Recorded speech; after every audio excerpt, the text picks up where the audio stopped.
Bonjour mes beaux arcs-en-ciel et bienvenue sur ma chaîne Journal d'une femme moderne et spirituelle de Steph. Alors, j'ai décidé d'entamer une nouvelle rubrique euh, qui s'agit tout simplement de vous aider à méditer et à vous laisser porter par le son de ma voix, tout simplement. Je vais venir parler d'un animal, je vais venir parler d'un arbre, d'une plante, d'une fleur, euh, peut-être aussi également d'une déesse ou encore d'un dieu. Et vous pourrez ainsi vous apaiser, vous calmer, apprendre des choses sur cet animal, cet arbre, cette fleur, cette plante, euh, et aussi installer un petit rituel si vous en avez l'envie avec une petite bougie. Vous pouvez vous asseoir, vous pouvez vous coucher et laissez-vous porter par votre respiration. Inspirez profondément, expirez profondément, ceci plusieurs fois de suite, et laissez-vous porter par le son de ma voix. Pour toute cette semaine, ce sera l'abeille qui nous accompagnera. À chaque fois que vous en ressentez le besoin, n'hésitez pas à venir écouter cette vidéo pour vous détendre et pour vous laisser aller. L'abeille, elle dit « Seule tu vas plus vite, ensemble nous allons plus loin ». L'abeille est probablement le plus beau symbole de l'intelligence collective, de la communication et de la structure sociale aboutie. Ensemble, les abeilles élaborent une société d'une intelligence remarquable. À plus de 50 000 individus sous le même toit, les abeilles sont capables de maintenir la ruche à une température douce qu'elles réchauffent en hiver et refroidissent en été par le battement de leurs ailes. À l'intérieur de la ruche, plusieurs fonctions cohabitent. Ouvrière, architecte, nourrice, nettoyeuse, butineuse, gardienne, ventileuse. Chaque abeille exercera au fil de sa courte vie chacune de ces fonctions. Aujourd'hui, les entreprises les plus à la pointe réinventent de nouveaux modes de gouvernance. L'holacratie, la sociocratie, la sophocratie. Sans le savoir, souvent, ces modes de gouvernance et de management s'inspirent du monde animal.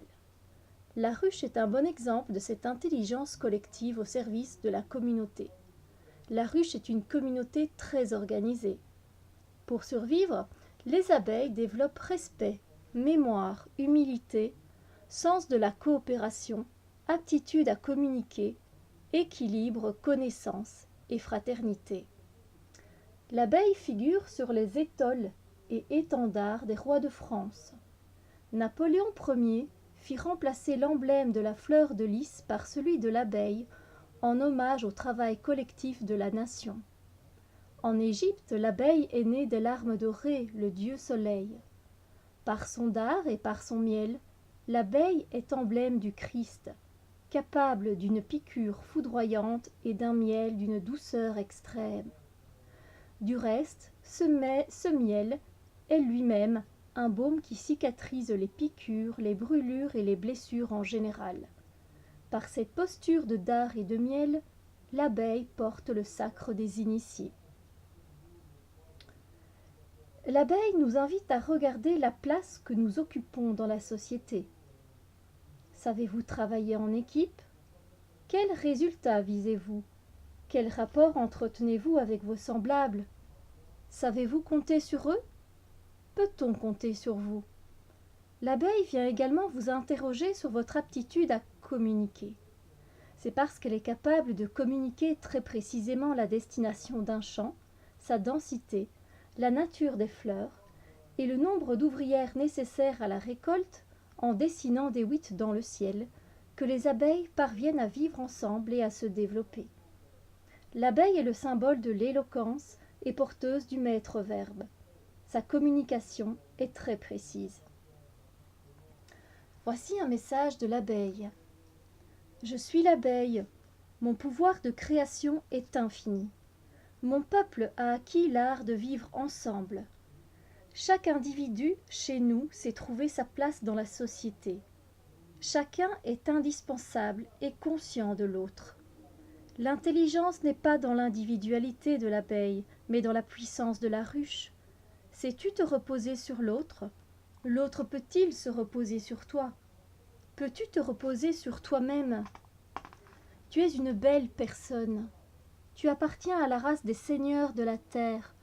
Te sens-tu digne de ton rang? Honore qui tu es tous les jours en te rappelant ton essence. Écarte de tes pensées tout ce qui touche la légitimité, le mérite. Tu mérites de recevoir le miel de la vie. Tu es digne de participer à cette grande création. Tu as le droit d'être heureux.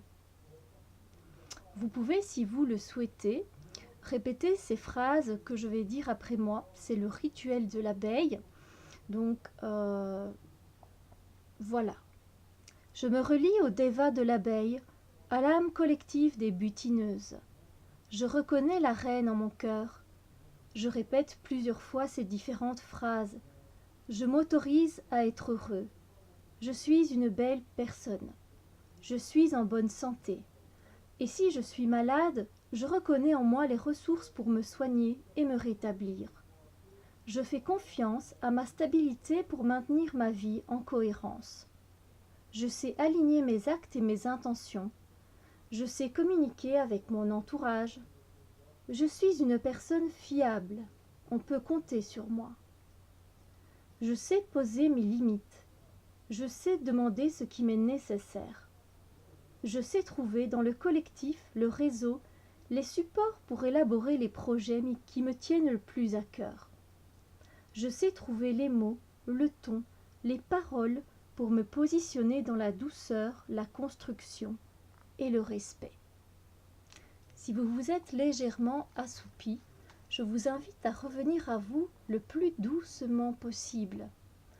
Laissez vos membres commencer à se réveiller et ouvrez vos yeux. Vous êtes détendu, calme, serein. Vous avez appris des choses sur l'abeille. Vous vous êtes connecté à son Deva et vous pouvez puiser en elle tout au long de cette semaine sa force, sa puissance, ses qualités. Je me suis inspirée pour cela tout simplement de l'oracle du peuple animal d'Arnaud Rioux et je vous en fais la lecture. J'espère que cela vous plaît, vous détend et vous apporte des connaissances également. Je vous souhaite une très belle journée, une très belle soirée. Quoi que vous fassiez, je vous envoie plein de bisous de lumière. À très bientôt pour une autre vidéo.